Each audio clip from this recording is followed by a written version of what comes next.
கொடைக்கானல் சின்னூர் மலை கிராமத்தில் உள்ள கல்லாற்றில் ஏற்பட்ட வெள்ளப்பெருக்கில் 3 பேர் தவிக்கும் காட்சிகளை பார்த்து வருகிறோம். அது குறித்தான அண்மை செய்தியையும் பார்த்து வருகிறோம்.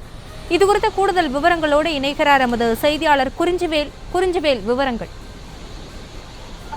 வணக்கம். திண்டுக்கல் மாவட்டம் கொடைக்கானல் மலைப்பகுதியிலான சின்னூர் பெரியூர் கிராமம் அமைந்துள்ளது. இந்த கிராமத்தில் சுமார் 200க்கும் மேற்பட்ட மக்கள் வசித்து வருகின்றனர். இந்த நிலையில் கொடைக்கானல் மலைப்பகுதி முழுவதும் கடந்த தினங்களாக பரவலாக நல்ல மழை பெய்து வருகிறது. குறிப்பாக இன்று காலை முதலே கொடைக்கானல் விட்டு தொடர்ந்து மழை கனமழையானது பெய்து வருகிறது. இந்த நிலையில் சின்னூர் கிராமத்திலிருந்து பெரியவனத்திற்கு திருமண விசேஷத்திற்காக ஒரு குறிப்பிட்ட சென்று வந்துள்ளனர்.